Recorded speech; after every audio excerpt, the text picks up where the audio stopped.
Tripura state ranking ক্রীড়া প্রতিযোগিতা অনুষ্ঠিত হয়েছে।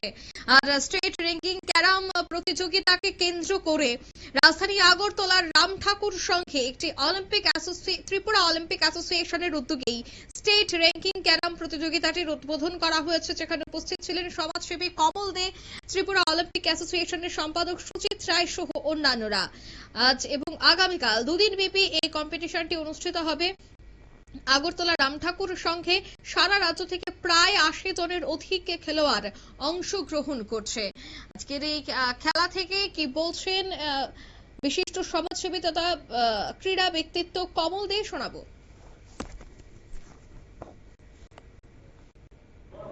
আজ আমাদের রাজ্য ক্যারাম অ্যাসোসিয়েশনের পক্ষ থেকে প্রায় 85 জনের একটা টিম ক্যারাম প্রতিযোগিতায় অংশগ্রহণ করছেন সারা রাজ্য থেকে, এবং রাম ঠাকুর সংঘের এই হলঘরে অনুষ্ঠিত হতে চলছে। আমাদের সঙ্গে আছেন আমাদের স্পোর্টসের অপুদা, আমাদের সুজিত রায়, সমীরদা প্রেসিডেন্ট, ভাইস প্রেসিডেন্ট অ্যাসোসিয়েশনের, জয়ন্তবাবু সেক্রেটারি, ওনারা নেতৃত্ব দিচ্ছেন, এবং সারা রাজ্য থেকে খেলোয়াড়রা এসছেন।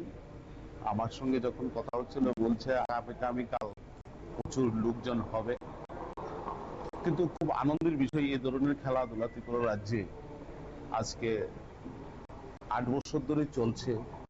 প্রতিদিন প্রতি সপ্তাহে একটা খেলা কোথাও না কোথাও হচ্ছে, ত্রিপুরার এই প্রান্ত থেকে ওই প্রান্তে খেলাধুলা হচ্ছে। আমাদের সরকার আসার পর রাজ্যের খেলাধুলার মান উন্নতি হয়েছে।